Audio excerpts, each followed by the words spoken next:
warahmatullahi wabarakatuh. Saya Restiani dengan NIM 277240036 dari kelas 3C Tadris Biologi.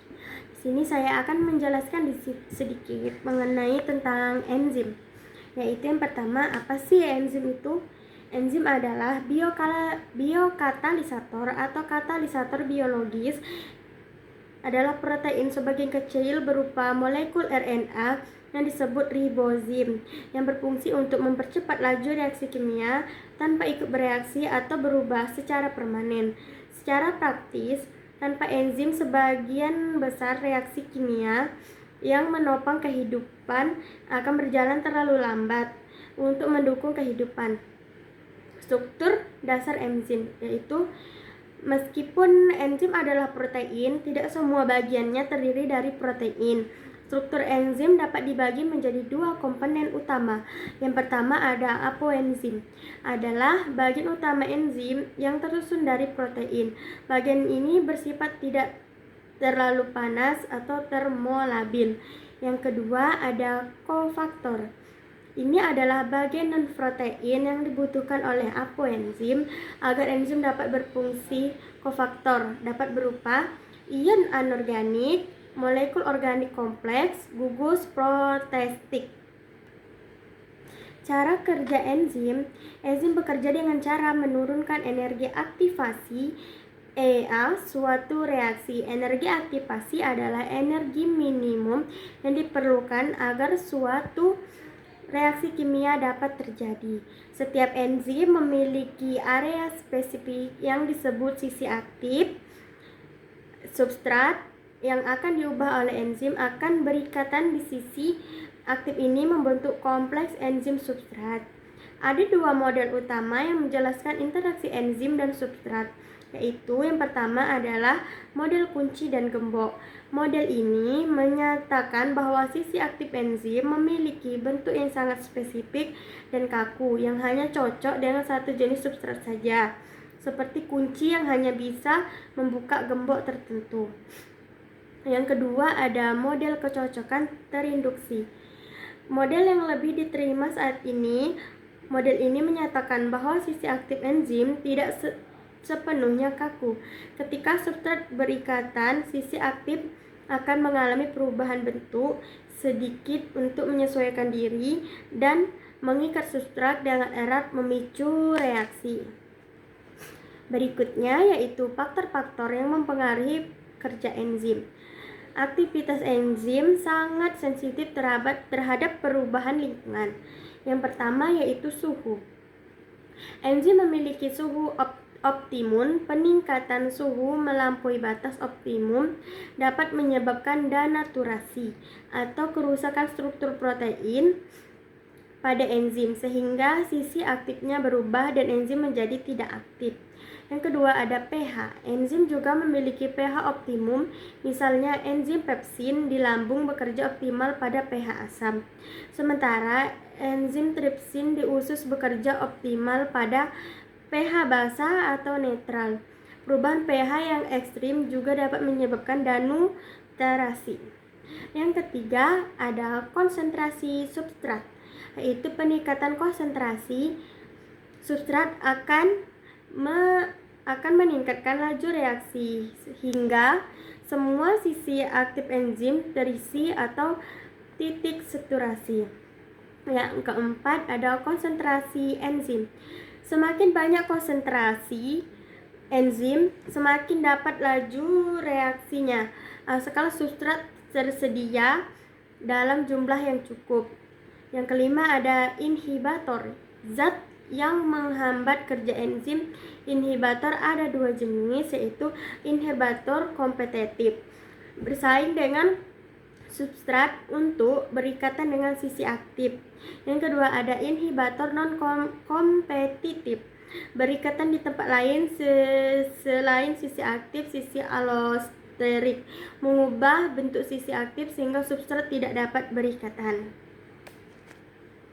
Yang berikutnya yaitu komposisi dan sifat kimia enzim. Enzim sebagian besar adalah protein globular yang berarti strukturnya rumit dan spesifik. Yang pertama ada struktur tersier dan kuarter. Aktivitas enzim sangat bergantung pada bentuk 3 dimensi struktur tersier atau kuarter dari proteinnya. Bentuk ini menentukan konfigurasi sisi aktif. Jika struktur ini rusak, enzim akan kehilangan fungsinya. Yang kedua ada spesifisitas.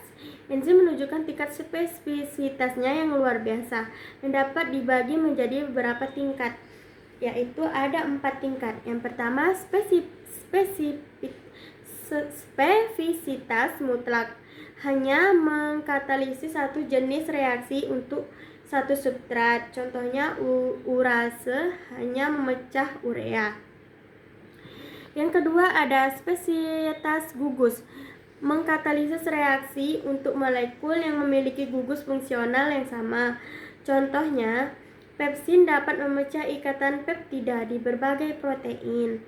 Yang ketiga ada spesifisitas ikatan, mengkatalisis reaksi hanya pada ikatan kimia tertentu. Contohnya, lipase hanya memutus ikatan ester pada lemak.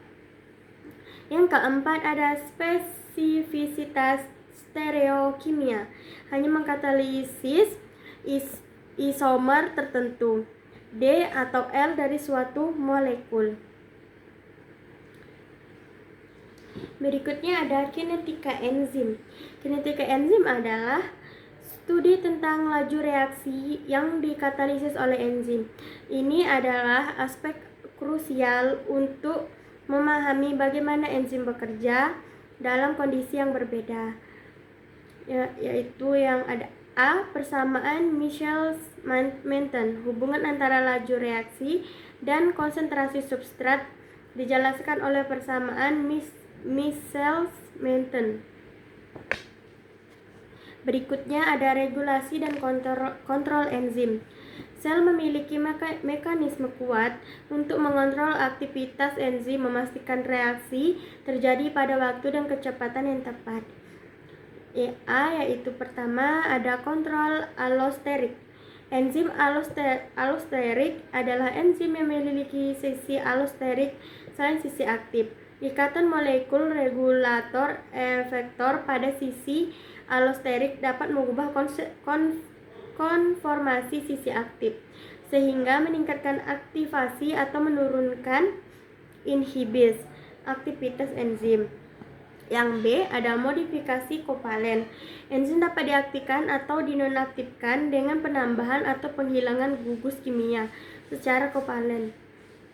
Contoh yang paling umum adalah fosforilasi, penambahan gugus fosfat oleh enzim kinase, dan deforilasi, penghilangan gugus fosfat oleh fosfator.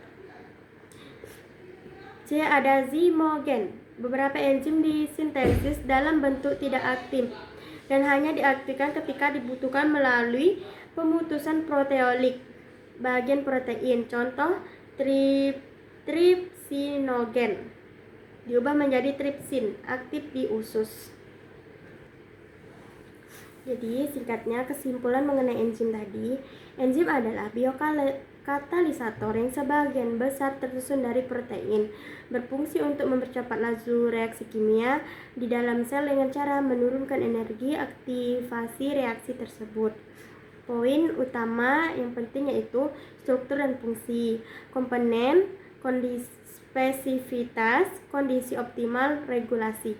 Singkatnya, enzim adalah molekul yang penting mengendalikan kecepatan dan ketertiban semua proses kehidupan di dalam tubuh. Jadi itu tadi sedikit mengenai penjelasan mengenai enzim dari saya.